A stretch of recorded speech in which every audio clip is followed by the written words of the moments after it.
किसी भी शहर की बाह्य संरचना में पब्लिक प्लेस कैसा है ये मायने रखता है। रेलवे स्टेशन और बस स्टैंड शहर की पहचान स्थापित करते हैं, जिनका सुविधाजनक और व्यवस्थित होना जरूरी होता है।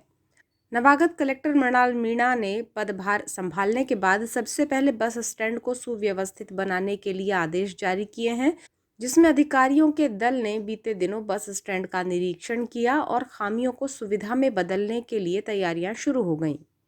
नगर पालिका परिषद बालाघाट ने इंजीनियर से एक बस स्टैंड को सुविधाजनक बनाने के लिए ब्लूप्रिंट तैयार किया, जिसे कलेक्टर के समक्ष रखा जाएगा और आवश्यक बदलाव के बाद इसे लागू किया जाएगा। कायाकल्प के तहत इस नए प्लान में बसों की आवाजाही को सुगम बनाने, पार्किंग, यात्री प्रतीक्षालय के विस्तारीकरण सहित कई प्रमुख कार्य हैं जो किए जाने हैं। बस स्टैंड की कार्य योजना को लेकर बीते कई वर्षों में कई प्रयास हो चुके हैं, लेकिन अव्यवस्थाओं को दूर नहीं किया जा सका है। कलेक्टर मृणाल मीणा द्वारा बस स्टैंड की बदहाली को सुविधाजनक रूप में तब्दील करने की मंशा को लेकर कार्य शुरू हो चुका है। बीते दिनों SDM Balaghat Gopal Soni, RTO Animesh Garhpal, CSP Anjulyank Mishra, नगर निरीक्षक प्रकाश वास्कले, यातायात निरीक्षक आकाश शर्मा और सीएमओ बालाघाट नगर पालिका निशांत श्रीवास्तव ने बस स्टैंड का भ्रमण किया, जिसमें कई खामियां पाई गई थी। जिसके बाद बस स्टैंड की तस्वीर बदलने के लिए नगर पालिका सीएमओ ने इंजीनियर्स के माध्यम से कार्य योजना तैयार की है। इस संबंध में बताया गया कि बस स्टैंड में बसों के खड़ा रहना सुविधाजनक नहीं है। ऐसे में बसों की आवाजाही निरंतर प्रभावित होती रहती है और यात्रियों को भी परेशानी होती है। इस दिशा में कार्य योजना के तहत बसों की आवाजाही को सुगमता देने के लिए रूट चार्ट तैयार किया गया है, जिसमें जिन बसों का नंबर है वो 15 मिनट पहले ही बस स्टैंड पहुंचेंगी।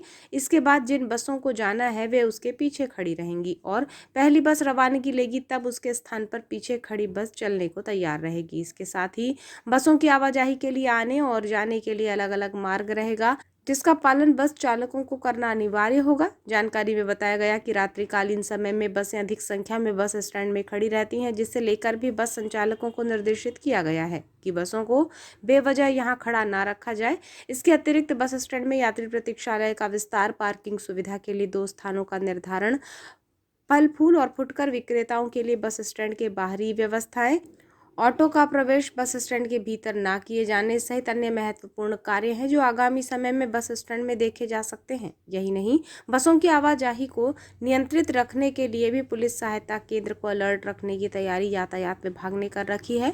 राज्य परिवहन बस स्टैंड की इमारत जर्जर होने पर इसके कुछ भाग को गिराने का प्लान भी बनाया गया है, जिससे कि यहाँ आगामी समय में शॉपिंग कॉम्प्लेक्स सह यात्री सुविधा केंद्र विकसित किया जा सके। अनगिनत कार्यों को लेकर नगर पालिका बालाघाट ने खाका तैयार कर लिया है, जिसे कलेक्टर मृणाल मीणा को दिखाया जाएगा, जिसमें वे क्या फेरबदल करते हैं और किस प्रकार बस स्टैंड का कायाकल्प चाहते हैं। ये कार्य योजना समय समय पर अमल में आती रहेगी। इस संबंध में चर्चा करते हुए सीएमओ निशांत श्रीवास्तव ने बताया कि बस स्टैंड का निरीक्षण करने के बाद इंजीनियर से प्लान तैयार करवाया गया है और इसे हम कलेक्टर महोदय को सौंपेंगे। उनके अनुसार अगर प्लान सही रहा तो फिर काम शुरू कर देंगे। हमारी कार्य योजना है कि बस स्टैंड को सुविधाजनक और आकर्षक बनाया जाए, बसों के बस स्टैंड में आने और जाने के रूट तय कर दिए जाएं, पार्किंग व्यवस्था बनाई जाए, गुमठी, ठेले और फुटकर विक्रेताओं को नियत स्थान दिया जाए, जिससे कि बस स्टैंड परिसर सुंदर होने के साथ ही व्यवस्थित बना रहे। आदरणीय कलेक्टर सर द्वारा टीएल बैठक में निर्देश दिए गए थे कि बस स्टैंड में काफ़ी अव्यवस्थाएँ हैं, जिसमें बसों के आवागमन और जो रात्रिकालीन बसें होती हैं उनके स्टॉपेज, बस स्टैंड पर बसों के धुल्ले एवं ठेले जो लगे रहते हैं उनके कारण आवागमन में काफ़ी दिक्कत हो रही थी। इसके लिए कलेक्टर सर ने एसडीएम साहब, आरटीओ साहब और मुझे और साथ ही ट्रैफिक टीआई को निर्देशित किया था कि सभी लोग जाकर इसका निरीक्षण करें और एक कार्य योजना बनाएं और जो भी व्यवस्था अच्छी हो सकती है उसको करें। इसी क्रम में शुक्रवार को 16 अगस्त को सभी लोगों ने मिलकर इसका निरीक्षण किया और नगर पालिका की ओर से जो ठेले लगे हुए हैं, कुछ गुमटियाँ रखी हुई हैं, उनको हटाने की आज कार्रवाई की जा रही है। और जैसा कि 16 अगस्त को डिसाइड हुआ था कि नगर पालिका के इंजीनियर एक प्लान बनाएंगे, तो प्लान उन्होंने कंप्लीट कर दिया है कि इस रूट से बसें आएंगी और इस रूट से इनका यहाँ से जाने का रास्ता होगा। अभी जो प्लान तैयार किया गया उसमें केवल ये देखा गया है कि बसें सुगमता से आ सकें और वहाँ से निकल सकें, उनके आवागमन में कोई दिक्कत ना हो। अभी तक ये हो रहा था कि एक ही रास्ते से बसें आ रही थी और उसी रास्ते से वापस जा रही थी। अब उनके 2 रूट तय कर दिए गए। कुछ सर जर्जर भवन बस स्टैंड में चिन्हित करने की तैयारी, उन्हें तोड़ने की तैयारी है। कौन से ऐसे भवन चिन्हित किए गए हैं सर? बस स्टैंड में यात्री प्रतीक्षालय का कुछ पोर्सन परसों 16 अगस्त को हम लोगों ने देखा था, जिसमें से उसका करीब 30% पार्ट जर्जर है। इंजीनियर से हम रिपोर्ट ले रहे हैं, जैसी रिपोर्ट आएगी उसको तोड़ने कराने की कार्रवाई करेंगे।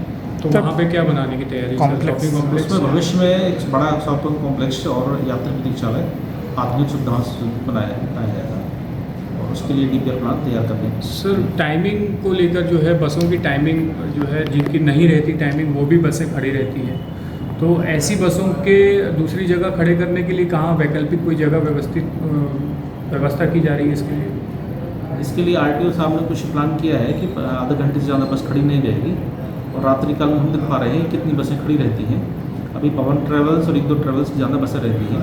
उनको हमने बोला है कि ये कुछ ही बसें यहाँ पर खड़ी रहेंगी, सभी बसें नहीं रहेंगी और बस स्टैंड की जगह को देखते हुए हम उसको डिसाइड करेंगे।